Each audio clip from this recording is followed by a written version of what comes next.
Hi fire signs, Aries, Leo, Sagittarius, Ascendant, Sun, Moon, Venus, Rising, and those cross-watching. Welcome to your Tarot Love Messages. Today we're going to take a look at and see what are their intentions towards you. Okay, so this is for those of you that are romantically involved with someone. It doesn't necessarily make a difference if you're in a relationship with this person, or even if you guys are just like in some sort of casual arrangement, or if you're just loosely involved with one another. So as long as you do have a person in mind as I do this reading, it shall apply. It is going to be a general reading here, guys, so please just keep that in mind. If you are after a personal reading with myself, feel free to reach out and inquire. I will list my email just below the video here. So with all of that being said, let's go ahead and get stuck into your reading. So what are your person's intentions for you?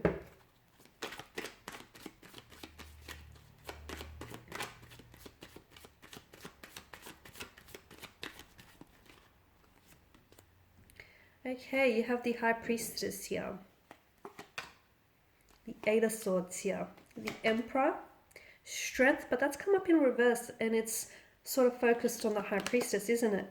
You have the Two of Cups here and the Seven of Swords. Okay, we've got some interesting cards here. Now, to begin with the High Priestess, she's definitely urging for you to trust your intuition, okay? So even if you're in a relationship, but if you have any doubts, hesitations or reservations around this relationship, then it's important for you to listen to those intuitive nudges that you get, because they're not just there to entertain you, they're there to guide you, and they're trying to communicate something to you. So for instance, if you feel like you can't trust your partner, or you can't trust what they say, or if you feel like something doesn't add up, maybe it's because a truth is being left out of the equation. So first and foremost, you need to really listen to your intuition when it comes to what is it that they intend for you and for this connection, and what are their motivations. So if you feel like you're only involved with someone because, or if you feel like they're only involved with you because they just want to, it sort of helps pass the time by and it's a good distraction, and if that's what your intuition is trying to communicate, then there may just be some truth to it. So it's very important to listen to whatever it is your intuition he tries to communicate, even if whatever it is it's trying to communicate to you is not something you want to hear. Now, on the flip side of the coin, if you feel really good about this connection, if you trust what you feel, and if you trust that your person's intentions are pure, and their motivations for this connection are pure, then listen to your intuition as well. Tap in and chew in, because again, your intuition is trying to confirm to you that, yes, this is a good thing, and yes, this is something that you should, commit to. So whatever your intuition is saying, and, you don't all have the same intuition, you clearly are not all the same person, and you don't all deal with the same situation. So whatever your intuition is telling you, it's probably right. Now, the Eight of Swords here, there's definitely a stuckness. I don't know that this person, for some of you, you are involved in a friendship, and you're seeing this person is a friend, but you want them to become something more, right? You see them romantically here, but I feel like there's someone here that holds back. Maybe they don't necessarily see what you see, okay? Maybe they're scared to move forward romantically. And this is especially for those of you that are involved in a friendship and you want to turn things romantically, okay? You want for romance to blossom within that friendship. I feel like your person is scared to move forward. They are scared to jeopardize the relationship, the friendship here. So if you do go romantic with them, they're scared if things won't work out. It's not that they're preempting the worst. They're just being realistic about it. What if it doesn't work out? What will that do to your relationship? Will it jeopardize your relationship? Will that mean things become really uncomfortable to the point where the two of you just fade out and no longer speak to each other? Basically, I feel like they do value you and they don't want to lose you as a friend. So especially for those of you that are, once again, in the situation where you're, friends, but you want to be a little bit more than that. So your person is definitely scared of moving forward here in that manner, purely because I feel like there's a lot of insecurities, fears, and anxieties that hold them captive, okay, that prevent them from moving forward. There's also that insecurity or anxiety over losing you as a friend, or jeopardizing that friendship. And they're also not sure how the two of you would pair romantically here. Definitely a stagnated sense of energy. Maybe your person does have emotionally insecure. They're emotionally insecure, so insecurity issues. Because I feel like you're not necessarily like to me, it feels like the growth of this connection is stunted. It's stagnated. It's not moving. And that's because your person's energy is very blocked and it's very reserved and it's very stagnated. But I'm also seeing that there is, because of the blindfolds here, are you not seeing the situation for what it is, or are they not seeing all the potential that this connection has?